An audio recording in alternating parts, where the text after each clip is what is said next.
Boa noite a todos. Estamos aqui em mais uma live de TJ, todas as terças-feiras às 18 horas. Hoje com um convidado muito especial.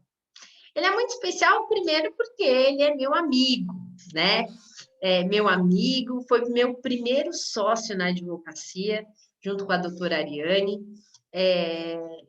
Então, nós passamos momentos que jamais a gente vai esquecer, porque quem é jovem advogado sabe as dificuldades, né, do início de carreira. Então, esse início de carreira a gente passou juntos, isso foi algo inesquecível.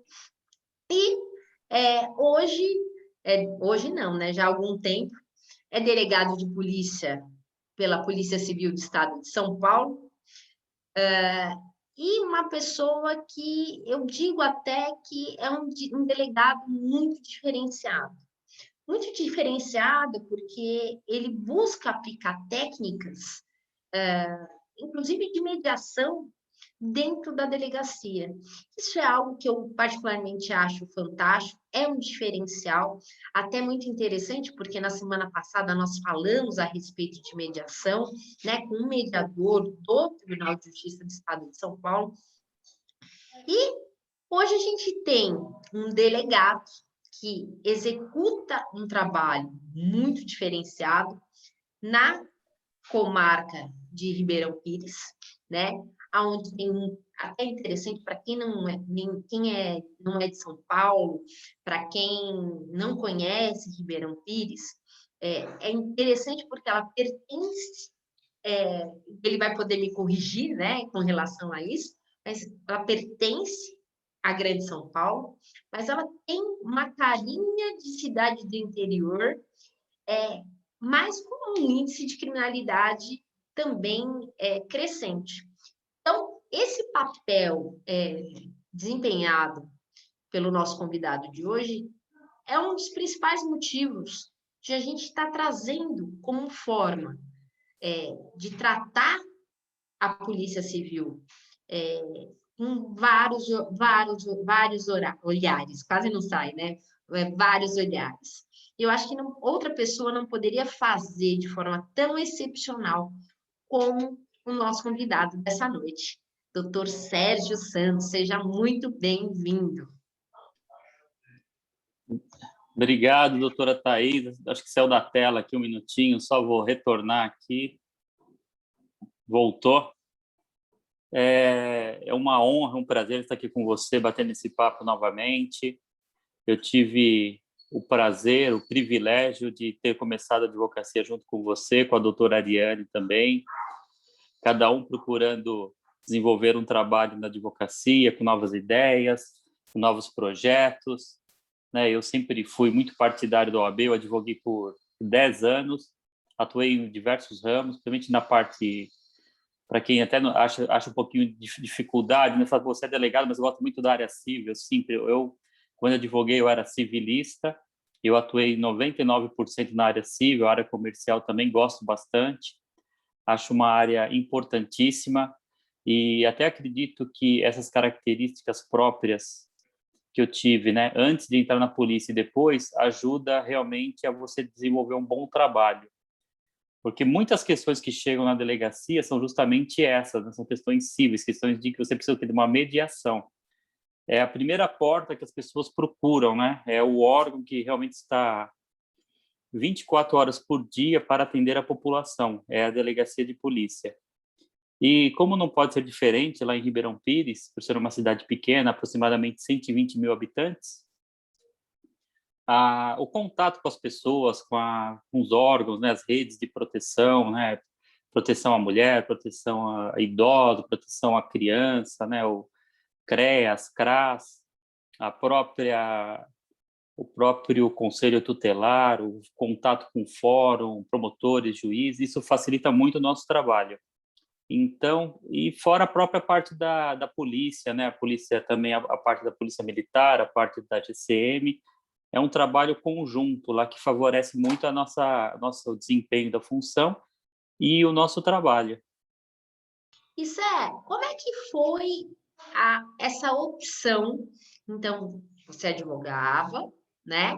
Como foi essa opção de ir para um concurso público, em especial na Polícia Civil?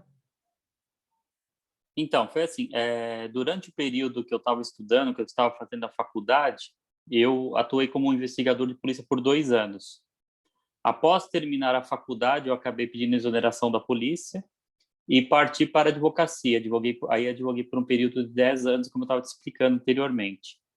Após esse período, eu acabei prestando novamente o concurso, já vai para 13 anos agora esse retorno, e acabei retornando como delegado de polícia. E essa experiência, né, de parar para prestar o concurso público, né? Qual foi a sua dedicação? Como é que você conseguiu conciliar uma coisa com outra, conciliar, né, a advocacia com essa vontade de retornar à Polícia Civil do Estado de São Paulo? Então, como você conhece um pouco a minha história, né, sempre foi tudo com muita luta, muito trabalho, muita dedicação, né? Eu nunca consegui estudar 100%, eu sempre tive que trabalhar, sempre tive que exercer as funções junto com o trabalho e com o estudo. Eu fiz cursinho, né? Importante o cursinho, porque o cursinho ele te dá uma direção das matérias que você deve estudar, então é importante que você se dedique a um cursinho, verifique as matérias que você tem mais afinidade, né? Somente para a parte do delegado de polícia, que são matérias importantes, parte de direito penal, processo penal, direito administrativo, a Constituição Federal, que é a base de todo o nosso sistema, que é importante ter conhecimento. E a partir daí eu comecei a estudar mais, dedicando dentro das possibilidades, fazendo o cursinho, fazendo o máximo possível de estudo fora da sala de aula, né, extra classe. E graças a Deus consegui ter êxito aí no concurso. Mas é um concurso que realmente demanda hoje muito estudo, muita dedicação, assim como as demais áreas de carreiras jurídicas que nós temos, né, tanto promotoria como o Ministério Público. Como é que é esse concurso? Ele tem fases? Precisa estudar português? Cai língua portuguesa? Como é que é isso? Então, sempre, né, qual que é a base de qualquer concurso? É o edital. Eu estava dando uma olhada aqui, deixei de material de apoio aqui para mim, o último edital do concurso para delegado, que é de 2017, que foi realizado pela FUNESP. Quais são as principais matérias que caem? Isso pode modificar, tá bom? Isso pode modificar de um para o outro, tá bom? Mas, basicamente, é aquilo que eu falei. Quais são as matérias que eles caem? E tem uma particularidade interessante aqui na parte da prova da polícia, que é justamente a questão da nota mínima, né? Pode ser que no próximo edital não caia, mas eu acho que não, porque desde a época que eu prestei, que foi em 2008, a forma de se fazer a prova é a mesma. Então, só para vocês terem uma ideia, então vai cair direito penal, cai direito processual penal, a legislação especial, que envolve toda a parte, né? Lei Maria da Penha, a lei de drogas, a parte de crimes ambientais, a parte de crimes de trânsito, toda essa parte de legislação especial, o direito constitucional, que eu já falei que é a base de todo o nosso sistema, direitos humanos, o direito administrativo. Na primeira fase, tem uma característica que eu acho que deveria ser importante, que se fosse para outras fases, cai também direito civil, medicina legal, noções de informática. Essa é a base da prova. Agora, por que eu falei que tem uma particularidade? Porque, assim, em cada disciplina, você tem uma nota mínima. Então, por exemplo, aqui, estou vendo aqui, direito penal, 14 questões. Você tem que acertar no mínimo 7. Então, quer dizer, você pode acertar todas as questões. Se em um dos blocos dessas matérias você não tirar a nota mínima, que é metade, você estará reprovado. Então, essa é uma característica da prova. Então, você tem que ir com uma média, pelo menos em todas, uma média mínima de 50% de acerto. E como é que se desenvolve essas fases todas? Essa fase aí é a primeira fase, que é a fase preambular. Como é que funciona a fase preambular? Ela é uma fase de alternativas. Então, você tem questões, né? Em média, são 100 questões, e você vai escolher dentro daquelas matérias específicas a questão correta. Essa é a primeira fase. A segunda fase do concurso, né, para quem for aprovado nessa E fase... essa primeira fase é uma fase, é uma prova de múltipla escolha. Isso, essa fase triangular é de múltipla escolha, é isso mesmo. É que, como o pessoal fala, é a grande peneira, né? É a primeira fase.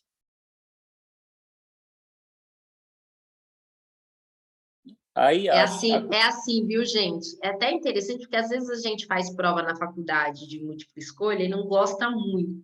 Eu, por exemplo, sou aquelas que eu prefiro fazer uma prova dissertativa, de conseguir desenvolver aquilo que eu estou pensando, do que fazer prova de múltipla escolha. Mas é importante porque a prova de múltipla escolha também mostra a sua atenção, né, Sérgio? A sua atenção nas questões, porque às vezes tem um não, um exceto, e que na hora do nervoso acaba passando desapercebido, e é aquilo que vai fazer com que você entre ou não, porque também nessa prova são os melhores qualificados, como é que é? Classificados, como é que é? Para então, passar nessa prova, ou eu tenho que atingir a média, tal, vou para a segunda fase. Funciona dessa forma mesmo. Você tem que, né, tem o mínimo, né, que é os 50% em cada disciplina que você tem que acertar, e vai ter uma nota de corte, né? Não quer dizer que se acertou o mínimo, você vai ser aprovado automaticamente. Depende dessa nota de corte. Existe uma nota de corte que é uma média, né? Dependendo do quê? Do número de vagas oferecidas para esse concurso. Então, isso que você falou é importantíssimo na prova. Até ficar uma dica aí para quem os concurseiros aí é que devem treinar, porque justamente com esse treino você vai ver realmente nas questões lá, é o não, é o sim, é talvez, é sempre, as palavras-chave que realmente você consegue acertar ou ser induzido ao erro em uma questão. Outra coisa que é importante durante esse treino das provas é o que? Você ter o controle do tempo. É importantíssimo isso. Por quê? Eu até estava conversando com um conhecido, um amigo, ele falou que prestou um concurso para a Polícia Militar. E ele foi muito bem, mas por não ter administrado o tempo dele, ele não conseguiu passar as respostas para o gabarito. E isso não tem tempo extra. Então, você tem que administrar o tempo da sua prova, né, de fazer a prova, e também sobrar um tempo extra para que você transcreva todas as respostas para o gabarito. Se você pode ter acertado todas, se você não transcreveu, a sua prova não será corrigida e você não será aprovado no concurso. E transcrever com cautela, né? Porque se não cabe rasura, né? Se você não tem essa atenção, colocou lá no seu... Depois, na hora de preencher o gabarito, preenche a letra errada, o número errado, também acaba se prejudicando. Essa questão do tempo é fundamental, né? Aí, passada essa primeira fase, tem uma segunda fase dentro desse concurso? Tem sim, Thaís. O que acontece? A prova de delegado hoje ela é compreendida em 5 fases, tá bom? Então, tem a primeira fase, que é a preambular, né, que é essa de alternativas que nós comentamos aqui. Quem for aprovado nessa primeira fase vai para uma segunda fase. Aí sim, a prova que você gosta, que você acabou de falar, é uma prova escrita, tá bom? É uma prova que foi composta, né, a última prova por uma dissertação e 4 questões discursivas. Então, dentro desse período, você vai poder discorrer. Até que você me perguntou, cai língua portuguesa? Pelo último gabarito, pelo último edital, não cai, tá? Na minha prova também não caiu. Só que nesse momento, até o próprio edital, né, que é a lei do concurso, ela vai descrever que será analisado, além da parte técnica, o bom uso do vernáculo, né, da língua portuguesa. Então, nesse período aí, nessa segunda fase, que é a prova escrita, isso será analisado, sim, pelos professores que estarão fazendo a correção dessa prova. Então, galera, sem a gente vamos, pelo amor de Deus, prestar atenção em vírgula, né? Porque uma vírgula mal colocada muda todo o contexto da frase, né? Todo o significado da frase. Então, essa parte de redação é muito importante. Aliás, é muito importante quando a gente fala em carreira jurídica, seja ela qual for, é imprescindível, né? Então, embora não caiam questões sobre ortografia, enfim, mas isso vai ser verificado, né, na segunda fase. É E isso aí, mesmo. passou, vamos lá, uhul, passamos a primeira, Passou. uhul, passou a segunda e a terceira. Terceira Que eu fase. fiquei assustada agora, 5 fases, São 5 teste do fases. pezinho. Tá quase, viu? Logo, logo, você está falando, batendo esse papo aqui, alguém pode estar ouvindo, vamos fazer o teste do pezinho, vamos pedir, viu? Então, vamos lá. Então, passando a primeira prova, é preambular, passou na prova escrita, vem a terceira fase. O que é a terceira fase? Isso aí é importante. Eu vou falar um pouquinho da terceira fase. O que é a terceira fase? É investigação social. E essa investigação social, todas essas fases que nós falamos até agora, ela tem um caráter eliminatório. Então, se você for ficando, lógico, todas as fases, elas cabem recurso, né, dentro do certame, mas você pode ser eliminado. Então, essa investigação social, por que eu estou falando, eu vou falar um pouquinho mais de investigação social?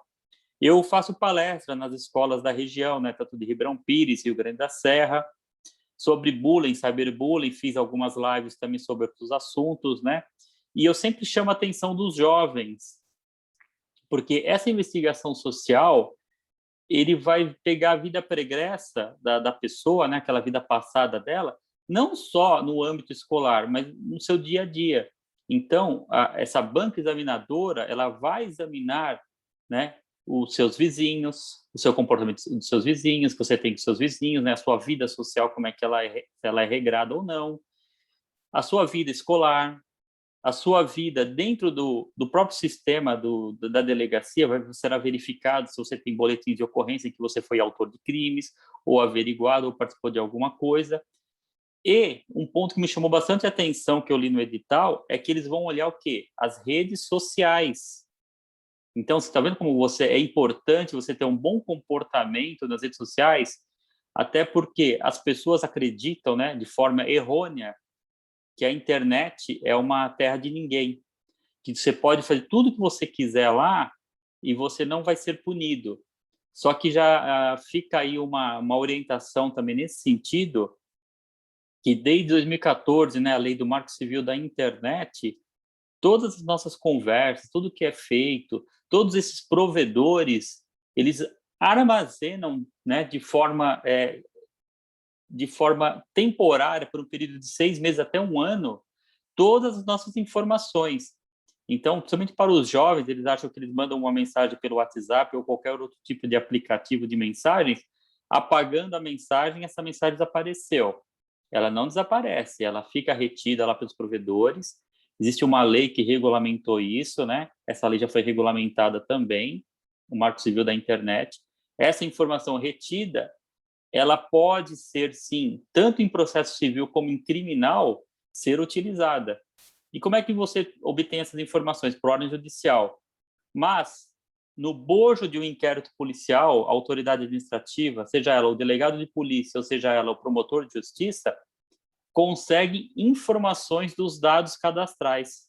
Então, eu posso hoje, né, com base nessa lei, dentro do inquérito policial, pedir informações através do IP para saber quem é a pessoa que está utilizando de forma indevida a internet. Ou, né, a pessoa realmente ofendeu uma pessoa, ou xingou, ou algo do tipo, ou até um crime mais grave, né, como a pornografia de vingança. Então, Você fica sabe, sempre... você pode sabe, Zé, falar. que é interessante? Há alguns anos atrás, eu fiz um curso numa faculdade que eu lecionava, que ela tinha uma universidade corporativa, onde os funcionários, os professores poderiam fazer cursos, diversos cursos, né, que estava lá disponível para que a gente fizesse. E aí eu fiz um curso chamado Etiqueta Profissional. Aí eu fui pelo tema, né? E eu acabei me deparando com questões tão interessantes, porque a gente fala etiqueta, parece que é aquela coisa de você saber comer com um monte de garfo, um monte de faca, né? Um monte de copo, né? Copo com vinho tinto, copo com vinho branco, copo com champanhe, né? Primeira coisa que vem na nossa cabeça é isso. Mas não, é a forma como você se apresenta, né? Socialmente. E isso tem um impacto na sua atividade, no reconhecimento até hoje em dia, né? Das pessoas para com você, porque as pessoas, atrelam conceitos dentro daquilo que elas enxergam, aquilo que elas veem nas redes sociais, né? E eu acho bem interessante porque, às vezes, existem ostentações, né? Até comportamentos que a própria polícia pode... tem meios, né, de falar assim, olha, esse profissional, esta pessoa, não tem condições psicológicas para estar dentro do quadro, diante de um comportamento social que ela mesmo deixa demonstrar, né? Ela mesmo registra nas suas redes sociais. Eu acho isso muito interessante. Então, e assim, até eu aproveitei aqui e abri o edital, só para você ver assim, como é importante essa investigação social e que as pessoas, às vezes, perdem oportunidades na vida, né? Achando que tudo não tem uma certa importância ou que tudo passa. Até eu falo muito, né? Como você fala da mediação, existem consequências. As pessoas falam assim, eu fiz um BO contra a pessoa, lógico, além de se for mentira, poder ser caracterizado um crime, uma comunicação falsa de crime ou uma denúncia caluniosa, né? Gera responsabilidades. Você pode, às vezes, até atrapalhar a vida de uma pessoa, né? Uma vida profissional. Então, fica sempre esse alerta, porque os jovens são imaturos. E, às vezes, eles não, como não têm uma orientação, às vezes, adequada dos pais, às vezes faltam as informações. Então, cabe a nós, profissionais, né, do direito, né, o advogado, uma profissão que eu respeito demais. Eu estou delegado, um dia vou retornar para a advocacia, amo muito a advocacia, acho importantíssimo o trabalho do advogado, sempre que fica o meu prestígio, o meu voto para quem exerce essa nobre função. Gosto muito da advocacia. Então, é importante que se orientem os jovens nesse sentido, porque assim eles acham que podem tudo fazer e que não tem consequências. Você pode prestar um concurso até para outras áreas, também para a promotoria, para a magistratura. Eles vão ter as mesmas cautelas para escolher aqueles membros que vão fazer parte do seu grupo, porque é importante, vão mexer com vidas, né? Vão mexer com pessoas. É importante que você tenha parâmetros mínimos éticos, né? De honestidade, de trabalho, de dedicação naquilo que você vai fazer. Então, é importante que as polícias façam realmente essa triagem daquilo que está fazendo, né? essa análise de perfil. Né? Para se a pessoa não tem nenhum desvio de personalidade, né? Se ela realmente não tem, realmente vai exercer a sua profissão, a sua função da melhor forma possível. E aí passou por essa. Uhul! Puta, passou, foi aprovada. E a última? A última? Ainda tem mais uma ainda, tem mais duas aí. Vamos para a quarta agora. A quarta, então. Bom, agora a quarta é o exame oral. Como é que é feito esse exame oral? É a prova, são todas as matérias que você estudou na primeira fase e para a segunda. Assim, eu estou falando com base no último edital, tá bom, pessoal? Então, tem que tomar algum cuidado, exceto o direito civil. O direito civil não cai na fase oral, mas pode ser que no próximo edital eles comecem a adotar na fase oral também. Então, você vai passar por uma banca, né, por esses examinadores, e cada um vai fazer perguntas da sua determinada matéria para você. E essa também é muito lícita, também, ela é gravada. Todas as fases que eu falei aqui, importante, né, tem um representante da OAB que acompanha todas as fases, e é feita essa prova oral na própria academia de polícia, foi a última vez. Então, aí não tem muita conversa. Você pode até utilizar a lei seca, existe um código lá para você utilizar uma lei seca se precisar de algum apoio, mas é para ver o quê? Justamente o quê? Não só conhecimento técnico, mas para ver a postura de como você age. Eu nunca vou esquecer a seguinte pergunta que me fizeram nessa prova, né? O examinador simplesmente perguntou assim, doutor, qual que é a diferença de corpo de delito e exame de corpo de delito? Eu respondi corretamente, eu lembrava das definições, eu lembrei isso. E ele olhava para mim, você tem certeza? Não é o contrário? Não é o contrário? Por quê? Porque ele quer ver o quê? A sua capacidade emocional de resolver as questões. Falei, excelência. Por mais que até eu pensasse, será que eu estou errado? Tenho certeza que estou falando, é essa mesmo. Doutor, não é o contrário, doutor? Não, não é o contrário, é dessa forma mesmo. Para quê? Para você manter a postura, você tem que procurar, dentro do possível, ficar calmo, ter postura, olhar nos olhos do seu examinador e responder aquilo que realmente você estudou e de forma coesa e coerente e firmeza, né? E graças a Deus, assim, acabei tendo êxito nessa fase também, mas é uma fase que eu não vou Que vai mentir, eu lembro testar até você hoje. agindo sob pressão, né? Porque eu imagino que quando a pessoa ela opta pelo direito, né, é muito interessante que ela saiba que ela vai cuidar da vida das pessoas, dos problemas das pessoas, seja em que área for, né? E eu imagino a pressão que vocês devem sofrer, então, tanto de superiores, como da própria população, você lidando com a vida, com a liberdade das pessoas, é realmente algo complexo, difícil, e eu acredito que essa fase, né, é tão importante exatamente para saber lidar. Como é que você age sob pressão? Né? Você tem condições de trabalhar agindo sob pressão, uma vez que você vai atuar, né? Você vai trabalhar sob pressão praticamente full time, né?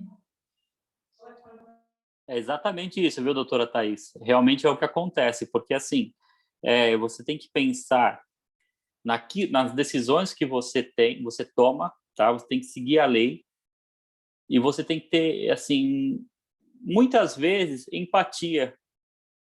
E quando eu falo empatia, é pelo ser humano de forma geral. Não é porque a pessoa cometeu um crime que você vai ser, entre aspas, perverso cumprindo uma lei. Você tem que procurar ser justo. Tem que procurar sempre ser justo nas decisões que você toma. Então, você tem que tentar se colocar no lugar de todo mundo e aplicar a lei de forma correta, né? Dentro daquela equidade que você pode fazer. Então, realmente é difícil, porque você tem ânimos exaltados de várias partes, mas você, como uma pessoa que está aplicando o direito e tem responsabilidades pelaquilo que você deve estar decidindo na vida de uma pessoa, você tem que analisar com muita cautela, com muita calma e não ceder a pressões externas, o que é difícil, porque muitas vezes até a opinião popular se volta contra você, mesmo se agindo de forma correta e coerente, de forma acertada de acordo com a lei. Então, E realmente aí, precisa mesmo. passamos dessa fase, quarta, quinta fase. Isso, agora a quinta fase, na verdade, não é bem prova, né? Chama-se prova de títulos, mas é a apresentação de títulos, né? Então, você vai apresentar o seu mestrado, o seu doutorado, a pós-graduação, e isso vai se somar na sua nota para uma nota final de classificação. É a prova de títulos, que tem caráter apenas classificatório. Aí depois vem a posse. Aí vem o curso, né? Aí tem o Não, e curso. os melhores classificados são chamados, né? E aí tem uma outra fase pós-prova, que é o curso dentro da academia de polícia, né? É isso mesmo, tem o curso da Cadepol, né? Aí, dependendo de ano para ano, né? Um ano aí demora entre 9 meses até um ano de curso, também é caráter eliminatório. Então, lá você vai ter matérias, tem as matérias também de direito, né? Que você também desenvolve algo mais, algum conhecimento a mais, sempre há necessidade de estar estudando diariamente. E você vai conhecer um pouco mais da instituição, né? Como é que é a parte administrativa, porque o delegado de polícia, além, lógico, né, de ser aquela pessoa que vai atuar no comando dos inquéritos, na apuração dos delitos, tanto de autoria e materialidade, que é essa principal função da polícia judiciária, né, que é a polícia civil, você também tem que ter o quê? O conhecimento administrativo, você tem que saber o que é uma frota, como é que atuam os sistemas, como é que é o sistema RDO, né, que é o sistema onde nós registramos os boletins de ocorrência, como é que funciona uma delegacia. Isso aí até as pessoas têm dificuldade de entender como é que funciona uma delegacia, qual que é a função realmente da Polícia Civil, qual que é a função da Polícia Militar. Você vai aprender, né, o manuseio de uma arma de fogo, né, desde do revólver até passar por uma pistola calibre 12, como é que funciona, as regras de segurança que são importantíssimas, né, uso de colete, uso de viaturas, como é que funciona toda a estrutura, né, administrativa, né, como a hierarquia da Polícia Civil. Então, nesse curso, você vai ter essa aprendizagem aí condensada em um período de 9 meses até um ano. Aí, né, vai para o dia a dia, né? Você fala uma coisa até interessante, porque às vezes as pessoas elas confundem a polícia civil com a polícia militar, né? Eu queria que você falasse rapidamente, assim, em poucas palavras, quais são as principais diferenças entre a polícia civil e a polícia militar? Realmente a população confunde mesmo, né? Elas acham que é uma polícia só. E o que acontece? Qual que é a principal função da polícia militar? A polícia militar, ela é a polícia administrativa, ela é aquela polícia, ela atua na prevenção do crime. Então, através, né, de ser, ela tem aquela parte ostensiva, né, o fardamento que eles usam, né? Eles ficam nas ruas por quê? Para que evitarem que o crime aconteça. E se acontecer, acabar efetuando a prisão. Essa é a principal característica da polícia militar. A Polícia Civil também atua nessa parte, né? Nessa parte também preventiva. Existem, né, as polícias especializadas, o GOI, o Garra, que também tem uma roupa apropriada, né, desenvolvida para eles, e fazem também essas rondas. Mas a principal função da Polícia Civil, ela é uma polícia judiciária. Qual que é a função constitucional dela? É de atuar na repressão. Essa repressão é um termo técnico mesmo, é repressão. O que é a repressão? A repressão ao crime que já aconteceu. Não é o crime que vai acontecer. Nós vamos apurar através do inquérito policial ou um auto de prisão a autoria delitiva, isso é, quem praticou aquele crime, né? O autor ou autores ou seus partícipes, e a materialidade delitiva, né? O que é a materialidade? É um pedido de ML, é um pedido de IC no local. Hoje nós temos o sistema WAFES também, que ajuda bastante, né, que é coleta de impressões digitais nos locais de crime. É importantíssimo isso daí, a Polícia Civil está aumentando bastante a sua função e o seu trabalho em relação a essas perícias especializadas. Então, grosso modo, é essa a função da Polícia Civil. Além do quê? Do próprio atendimento nas delegacias de polícia. Então, quando a pessoa ela vai para uma delegacia de polícia, ela é atendida lá pela gente. Não é a Polícia Militar. A Polícia Militar ela fica nos seus quartéis. Então, vamos pensar o seguinte: briguei com o vizinho. Eu vou para a Polícia Civil ou eu vou para a Polícia Militar? Eu não vou para lugar nenhum. Essa é uma boa pergunta. Então, bom, a briga de vizinho, você brigou com o seu vizinho, né? Se você estiver precisando de um apoio, né? Porque às vezes pode ser só uma discussão verbal, né? Mas pode, né, ter uma dimensão maior, até agressões físicas. Quem que vai atender você no local dos fatos, né, para evitar essa agressão física ou algo do tipo? É a Polícia Militar. Então, você vai entrar em contato pelo sistema 190, a Polícia Militar vai uma viatura até o local. Se foi uma questão de os ânimos estavam exaltados, as pessoas acabaram se resolvendo ali, eles vão fazer um NOC, né, que é um documento próprio, né, de comunicação de crimes, e a pessoa pode se dirigir à delegacia depois, posteriormente, e fazer o boletim de ocorrência ou não, resolver ali, vai fazer uma própria mediação, que muitas vezes é resolvida dessa forma. Agora, se houver necessidade realmente, a viatura conduzirá essas partes, né, para a delegacia para ser tomada alguma outra providência que seja necessária, através de um boletim de ocorrência, dependendo do caso, até uma prisão ou um termo circunstanciado que será feito na delegacia. E se, por exemplo, o meu vizinho cometeu uma difamação, ficou falando mal de mim por aí, né? Qual é o procedimento que eu tenho que tomar? Eu tenho que ir à delegacia? Então, por exemplo, eu preciso lavrar um boletim de ocorrência, né? Eu perdi um documento porque aconteceu algum crime. Quando é que eu tenho que ir para a delegacia? Ou existem meios de eu fazer esse boletim de ocorrência de forma virtual hoje em dia? Nossa, doutora Thais, perfeita a sua pergunta, importantíssima, até porque nós todos vivemos num período de pandemia. Hoje existe o que é a delegacia eletrônica, tá bom, no estado de São Paulo. É uma importante ferramenta, eu digo que cidadã, porque ela ajuda a preservar vidas hoje por causa da pandemia. Então, não só da população, como dos próprios dos próprios policiais que estão ali, né? Que todos nós somos seres humanos, temos nossas famílias, estamos trabalhando. A Polícia Civil não parou em nenhum momento durante essa pandemia, sempre atendendo, sempre com as portas abertas, mas a delegacia eletrônica ela ampliou o rol de crimes que podem ser feitos pela internet. Eu digo que podem, não, até devem ser feitos pela internet. Porque como é que funciona esse registro eletrônico? É muito fácil, é muito simples, até fica fácil, a pessoa pode jogar no Google delegacia eletrônica, é bem facinho, só digitar delegacia eletrônica São Paulo, vai aparecer registrar ocorrências, e vão aparecer vários ícones. Só para você ter uma ideia, o que eu posso fazer hoje pela delegacia eletrônica? Eu vou abrir até uma colinha aqui, ó.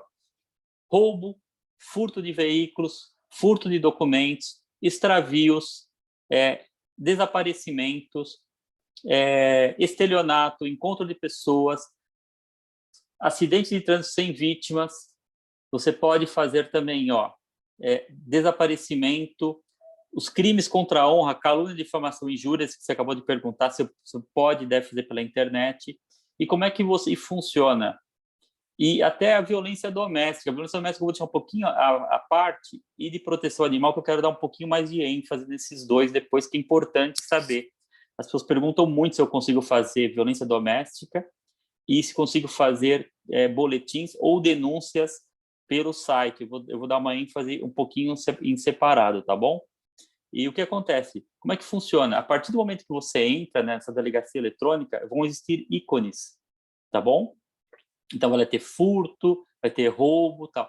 Mas se a pessoa tiver dúvida daquilo que ela vai fazer, não importa, existe um outro ícone que chama outras ocorrências. Essas outras ocorrências, inclusive, você pode fazer o crime de estelionato. Você não precisa tipificar, a parte não precisa tipificar exatamente. Você vai descrever, tá bom? Com o maior número de detalhes possíveis. O que aconteceu? Olha, eu fui subtraído, eu fui roubado, o número de pessoas, quais são as características, o que foi levado, ou no caso do estelionato, olha, retiraram o dinheiro da minha conta de forma indevida, o valor foi tal, o banco é tal, a conta é tal. Detalhes isso daí. Por quê? Vai passar por um sistema de validação. Como é que funciona o sistema de validação? Vou falar um pouquinho de onde eu trabalho. Eu trabalho na seccional de Santo André, eu presto serviço lá em Ribeirão Pires, eu estou lotado em Ribeirão Pires, mas eu faço da delegacia seccional. A delegacia seccional de Santo André, quais são as delegacias que ela envolve? Quais são as cidades que ela envolve? Então, ela envolve Ribeirão Pires, Rio Grande da Serra, a própria Santo André e Mauá. Então, quando eu entro na delegacia eletrônica, que é a delegacia seccional, eu vejo todos os boletins de ocorrência. Eu faço o quê? A validação. Eu analiso um número de boletins de ocorrências por plantão, eu entro no boletim, eu verifico se ela preenche as condições, a pessoa não coloca a tipificação, ela não precisa escrever que é roubo, que é furto, ela descreve os fatos. Se estiver bem descritos, eu vou validar aquele boletim e eu coloco a natureza jurídica. Então, eu analisei aquele fato, vi que é um furto. Mesmo que a pessoa no histórico fale assim, eu fui roubada, deixei o carro na frente da minha casa, quando eu saí o carro não estava lá, fui roubada, não importa. Essa parte técnica cabe a nós, não vai ser indeferido esse BO, vai ser validado, só que vai ser validado como furto. Então, nós vamos colocar a validação, vamos colocar orientações no boletim de ocorrência. Por exemplo, o caso do furto, do roubo, é uma ação pública incondicionada. Lógico, o delegado titular daquela área que depois esse boletim será encaminhado, ele vai verificar as providências dentro da sua delegacia. Agora, vamos supor um caso que precise de representação.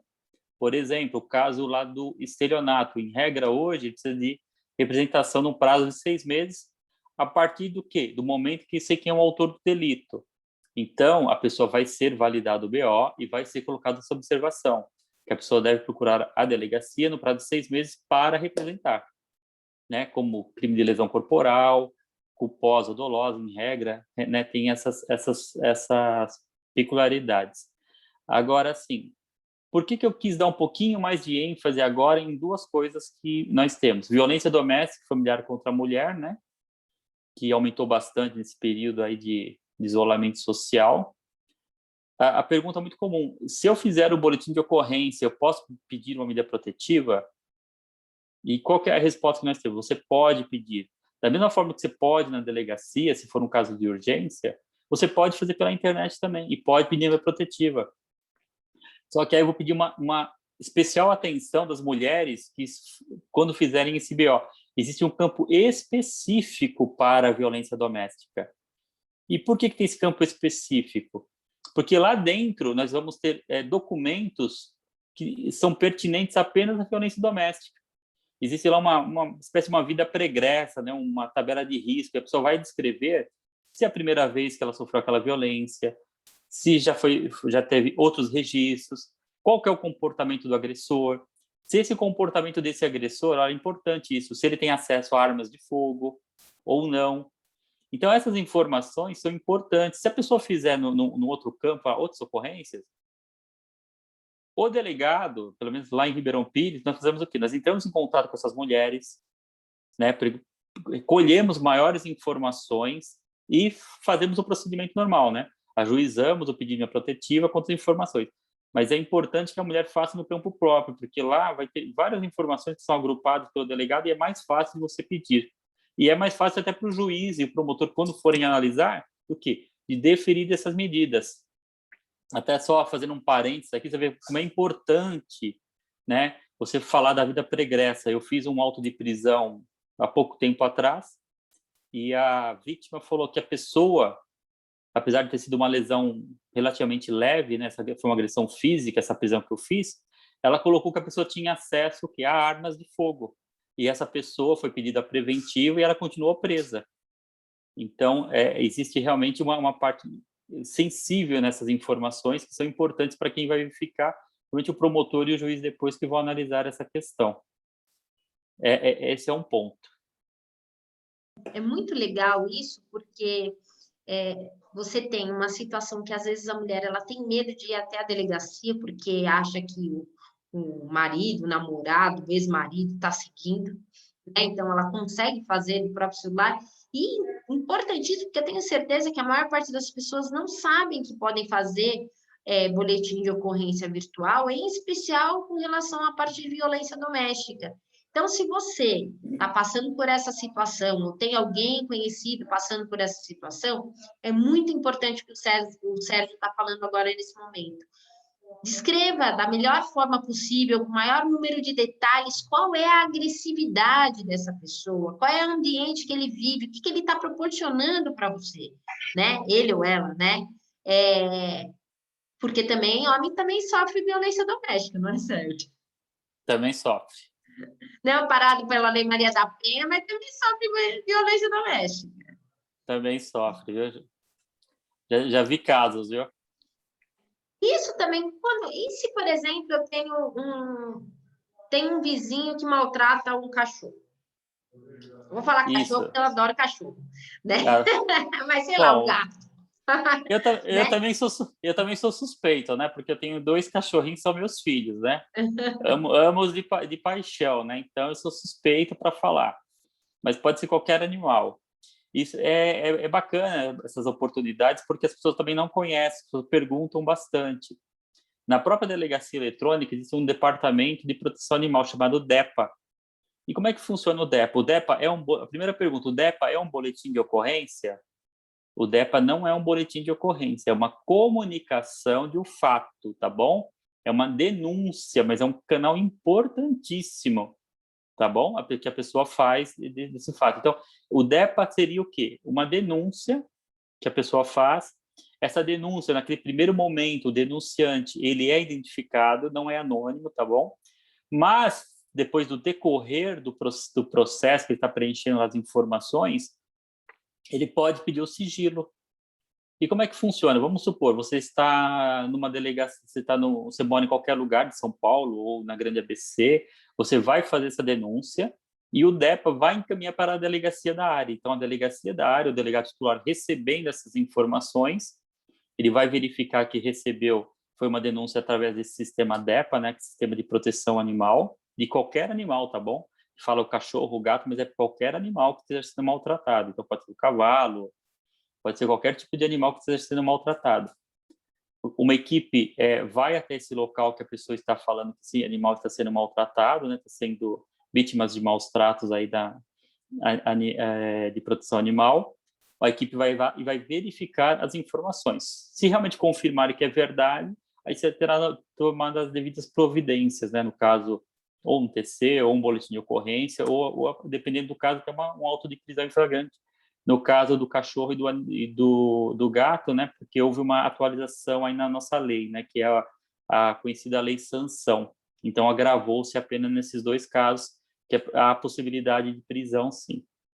Então, é importante esse canal de comunicação que é o DEPA. Existe algum canal de comunicação para violência contra a criança? Né? A gente viu aí recentemente alguns casos que saiu bastante na mídia, né? De crimes contra crianças. A, a, a louca da madrasta má, né? Porque madrasta, né? Na coisa de Disney tem que ser madrasta para ser má, né? Apesar de ter madrasta que é muito melhor que muitas mães, né? Mas lá, o exemplo, né? A madrasta está lá socando a criancinha, né? Eu posso denunciar também, posso chamar o 90. Isso, então, aí os canais, existem vários canais específicos, tá bom? Isso não só para a defesa da criança ou do adolescente, mas serve para todos. Aí você tem lá o Disque 100, né? O Disque Direitos Humanos, que você pode fazer essa denúncia também. O anonimato é garantido, o sigilo é garantido, você pode fazer o Disque 100. Tem lá o sistema, né, 180 também, que é o Disque Denúncia, que você pode fazer também esse tipo de denúncia.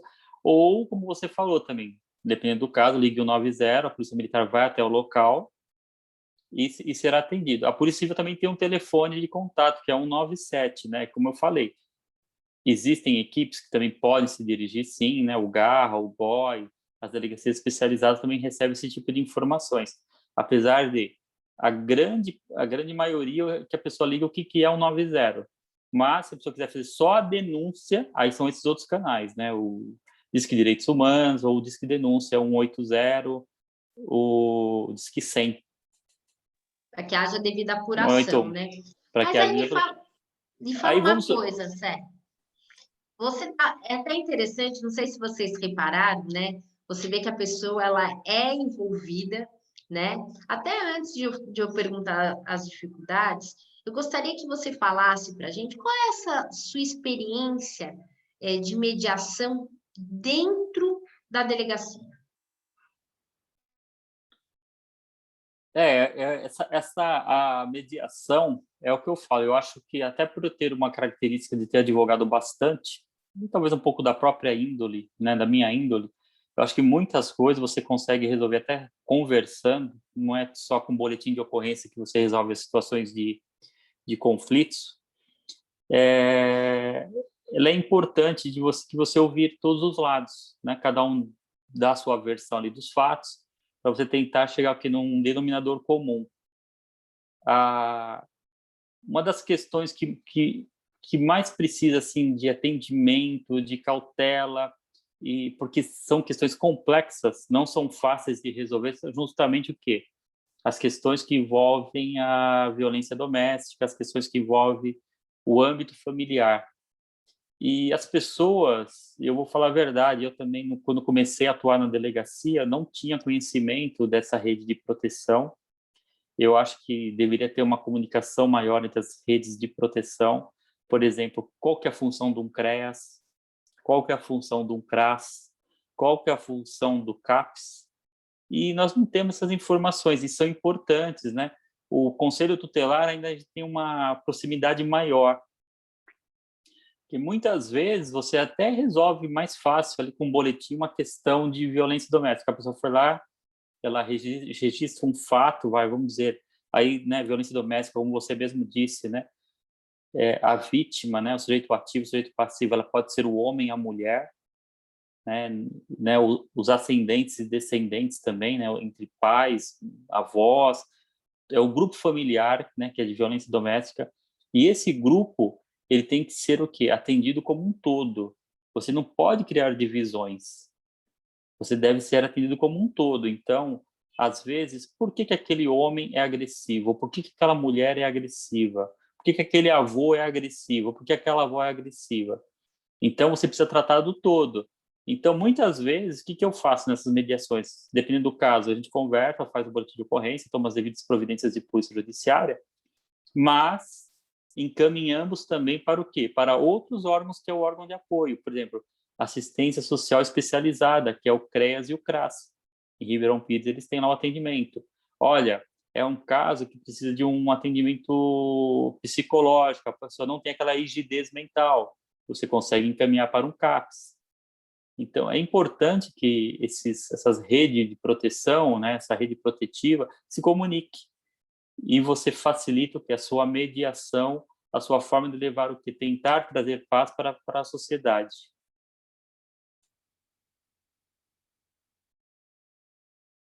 A gente está quase já caminhando para o final. Você vê que o Sérgio ele fala com amor naquilo que ele faz, né? Então, ele é uma pessoa envolvida, que, diga-se de passagem, está sempre estudando, né? Eu, inclusive, tirei ele um pouquinho do curso que ele está fazendo para poder estar aqui com a gente, dando esses esclarecimentos, né? Mas ser delegado é só maravilha? Eu acho que nenhuma profissão... Agora eu coloquei você num mato sem cachorro. Eu acho que nenhuma profissão é só maravilhas, né? Pelo contrário, nós temos muitas dificuldades. Eu acho não, tenho certeza. Uma das maiores dificuldades que nós temos hoje na Polícia Civil é a falta de funcionários, né? Existe uma defasagem de mais ou menos 14 mil funcionários. Então, isso faz falta, assim, para os quadros de policiais, por mais que há o atendimento da população de forma contínua, mas a falta do quê? De se renovar essas pessoas, esse grupo de pessoas que precisam, né? Então, a parte do investigador, a parte do escrivão, a parte do próprio delegado, precisa ter um reforço, né, na estrutura da Polícia Civil em relação ao seu material que é o mais importante, que é o material humano. As delegacias precisam de um apoio maior, precisa ser reforçado isso daí. É a coisa que eu sinto mais falta hoje, por exemplo, em Ribeirão Pires nós estamos com um delegado a menos. Então, o que acontece? Você acaba trabalhando mais, sobrecarregando mais os delegados plantonistas, que têm que fazer mais plantões durante o mês, E por você falta de lidar um com o crime, funcionário. né? Porque hoje a gente tem a questão do crime organizado, que às vezes é tão organizado que, de fato, tem, além de um poderio bélico muito grande, tem uma estrutura que, pensando em gestão, realmente é algo, às vezes, até admirável se não fosse uma coisa ruim, né? Se fosse voltado para uma coisa boa. E aí você tem essa questão tão forte nos dias de hoje, né? Que é a questão dos grupos organizados, né? Até às vezes de milícias, enfim.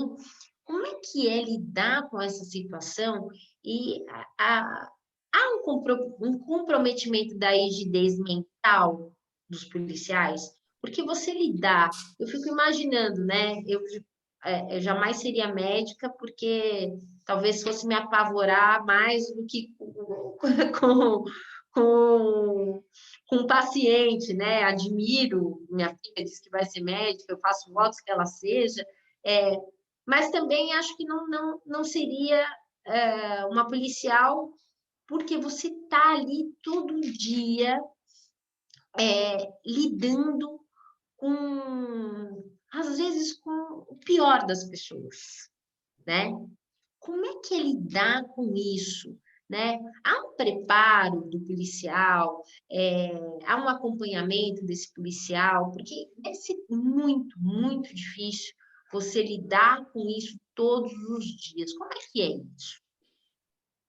Então, Thaís, realmente, né, como eu falei, ao curso, né, você tem um certo preparo, agora muitas coisas você vai ver só no seu dia a dia, isso realmente mexe com o psicológico de qualquer pessoa, tem ocorrências que vai passar a sua vida inteira, você nunca vai esquecer, eu poderia falar algumas delas aqui, realmente você não esquece.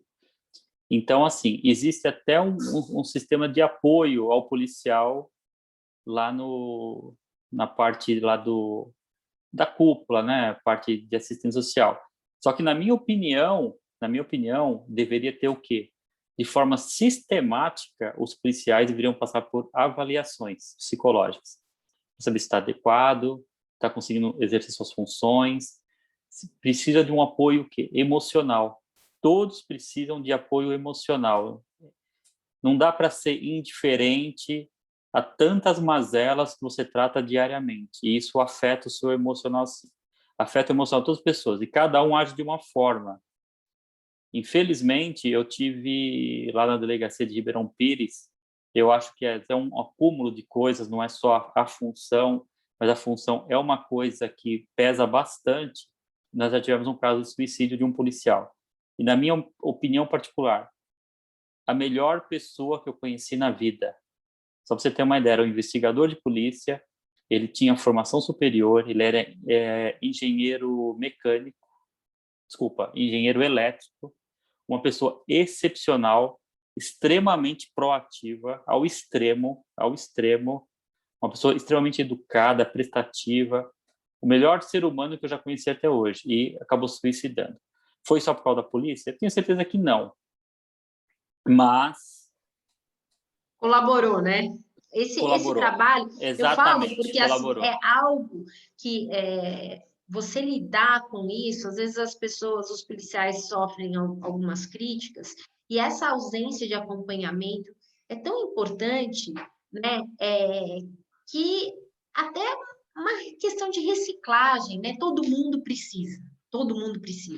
Mas eu acho que as pessoas que acabam lidando com essas situações graves no seu dia a dia, não é simplesmente você sentar no seu computador e analisar a situação de longe, é você estar lá no dia a dia, você acompanhar o homicídio, você ver a mãe que perdeu o filho, é realmente uma carga emocional muito pesada.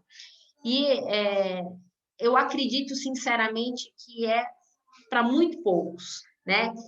Até eu já passei aluno, ex-aluno, para o Sérgio conversar, porque com esse afã de querer ser delegado de polícia. Aliás, eu entrei na faculdade pensando em ser delegada de polícia, modifiquei no decorrer da faculdade, e hoje vejo que realmente essa profissão é uma profissão para poucos, porque você tem que gerir a sua equipe e gerir as pessoas a emoção das pessoas que vão procurar a delegacia, não é mais ou menos assim, Sérgio?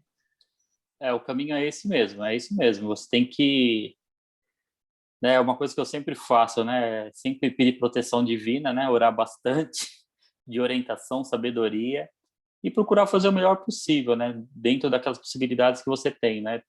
Às vezes até parece que eu já, só contar um pouquinho, né, uma vez eu vi uma mulher de meia idade já, ela na delegacia atendi, estava indo embora já, era um plantão noturno, estava indo embora, conversei com ela um pouquinho, né, falou, já tô trocando equipe, você já vai ser atendida, fazer o boletim, perguntei para ela o que que era, né, a respeito do que ela estava, ela falava que foi o marido que tinha agredido, eu falei, mas é a primeira vez? Ela falou assim, doutor, é o 30º BO que eu estou fazendo, ela não foi o 30º, o 30, né, era o 30º BO que eu estava fazendo. Então, aí você fala assim, poxa, como é que mas hoje ela fala para mim assim, hoje é o último, hoje doutor, vai resolver minha vida. Não, eu não vou resolver sua vida, eu vou registrar mais um fato, mas quem tem que gerir sua vida é a senhora, tendo apoio, indo atrás do CREAS, do CRAS, ver o que está acontecendo na sua situação para resolver. Então, nós não temos uma fórmula mágica, uma bola de cristal que nós vamos resolver a vida da pessoa. Nós vamos mostrar alguns caminhos. Agora, se a pessoa vai seguir o caminho ou não, aí depende dela. Mas mostramos os caminhos, sim, e fazemos nossa parte de polícia judiciária. Então, você vê como é importante você ter o quê? Órgãos que nos apoiem também. Não posso reclamar de Ribeirão Pires, porque o Poder Judiciário, o Ministério Público, a Polícia Militar, a GCM, são grandes parceiros da Delegacia de Ribeirão Pires. Toda vez que nós precisamos lá desses órgãos e de demais outros que eu posso estar até esquecendo agora, a Defesa Civil, né, o CREAS, o CRAS, Conselho Tutelar, são extremamente prestativos dentro das suas possibilidades. As pessoas até às vezes reclamam demais, mas existem limites, né? Nossa capacidade como seres humanos, como pessoas e como profissionais, e tem coisas que nós não conseguimos resolver, que quem tem que resolver é a pessoa. Agora mostramos o caminho.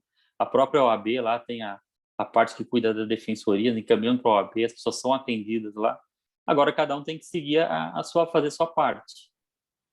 Você sabe que tem uma frase do Albert Einstein que é mais ou menos assim, uma frase que eu gosto muito, que diz assim: insano é aquele que faz a mesma coisa e espera resultados diferentes, né?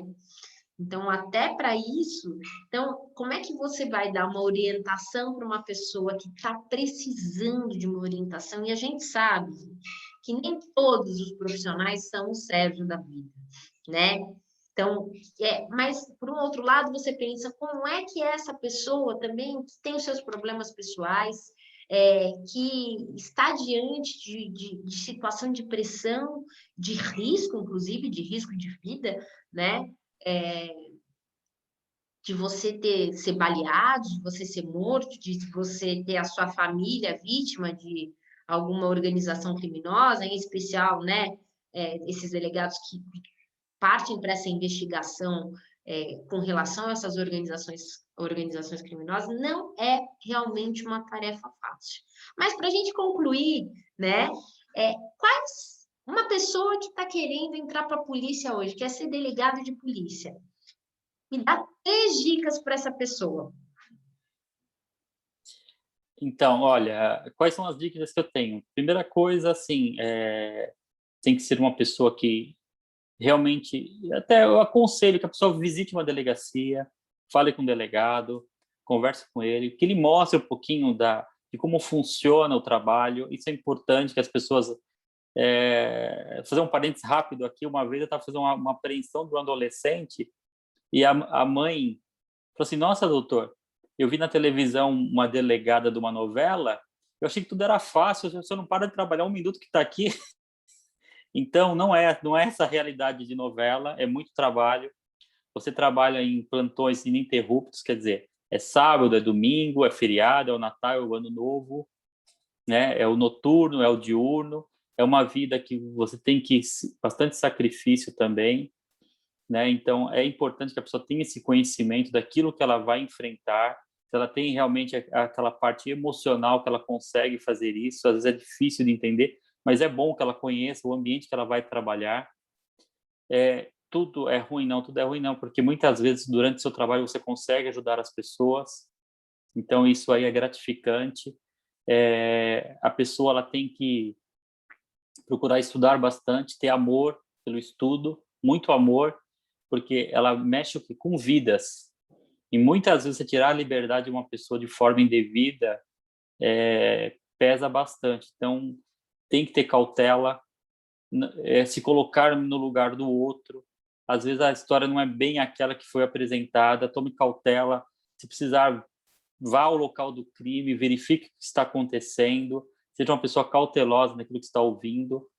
E se dedicar bastante ao estudo, fazer um cursinho e seguir em frente. Se a pessoa realmente quer seguir essa carreira, são essas dicas que eu dou aí. Se precisar de alguma coisa, se alguém precisar, lá em Ribeirão Preto estarei à disposição também para atender alguém se precisar. Sé, muito obrigado. Eu sei que o meu tempo com você já está acabando, né? Porque tem que puxar. Sérgio! Foi fantástico, como sempre, né? E eu acho que mais do que isso, então, é muito importante a gente acreditar. E trazer o Sérgio aqui hoje é mostrar que é possível fazer diferente. É possível olhar, inclusive, para a polícia de uma forma diferente. E a gente precisa, de fato, de pessoas aplicadas, dedicadas, que tenham amor àquilo que elas fazem. E o nosso convidado de hoje é tudo isso e mais um pouco, além de ser meu amigo, obviamente. Né? De a gente falar besteira junto de vez em quando, né? Muito, muito, muito obrigada. Você sabe que você mora no meu coração. Eu só tenho a agradecer essa oportunidade, grande amiga, a doutora Thais, excelente profissional, tem todo o meu carinho, o meu apreço, o meu respeito. É muito bom bater esse papo com vocês. A gente sempre espera ser um canal útil para a população, levar uma informação que possa servir para a vida, não só para aquele momento. E é muito importante participar disso aqui, né? Aproximação com a sociedade. É uma sociedade carente de informações. E assim, nós também, né, temos nossas dificuldades de atendimento, né? É uma coisa que eu falo da equipe, mas você tem um pouquinho de paciência, você vai ser atendido. Hoje tem um canal excepcional, vou fazer até um apelo aqui, principalmente os profissionais do direito, evitem de mandar as pessoas para a delegacia. Você tem uma ferramenta excepcional, que é delegacia eletrônica. Lógico, tem pouquíssimos casos que você não vai conseguir fazer eletronicamente. Até vou fazer um parênteses aqui que não falamos antes. São os casos mais graves, né? É o homicídio, né? É o latrocínio, que é o roubo seguido de morte, e o estupro ou estupro de vulnerável. São só esses casos que você não consegue fazer pela internet. O resto, você faz todos os casos pela internet. E, lógico, a pessoa está precisando na iminência de sofrer alguma agressão física, ligue 190, que a polícia militar irá até o local. Agora, profissionais do direito, né, ajudem essas pessoas a fazer a delegacia eletrônica por causa da pandemia. É um lugar realmente insalubre, passa-se muitas pessoas. Então, eu estou fazendo um apelo mesmo, que as pessoas façam pela internet, que é o mesmo boletim de ocorrência, vai vir o nome do delegado, virá o nome do escrivão, a pessoa vai receber pelo e-mail, do conforto da sua casa, sem colocar em risco nem a vida própria dela, nem a vida de terceiros, sem, né, fazendo o isolamento social, seguindo os protocolos de combate ao Covid. Obrigado, gente. Eu espero vocês na nossa próxima terça-feira. Fica aqui o nosso convite. Toda primeira segunda-feira do mês, a gente tem um encontro, que é o QI Jurídico, aonde a gente para um pouquinho da nossa segunda-feira, às 19 horas, para fazer estudo de casos. E olhando a situação de forma abrangente, às vezes até a mesma situação que vai abarcar a parte criminal, vai abarcar a parte civil, a parte tributária, tendo essa visão global sobre aquele caso. Eu convido você, mais uma vez agradeço você que está assistindo a gente. Beijo, gente, beijo, Sérgio, muito, muito, muito obrigada. Obrigado, pessoal, a todos. Um bom dia.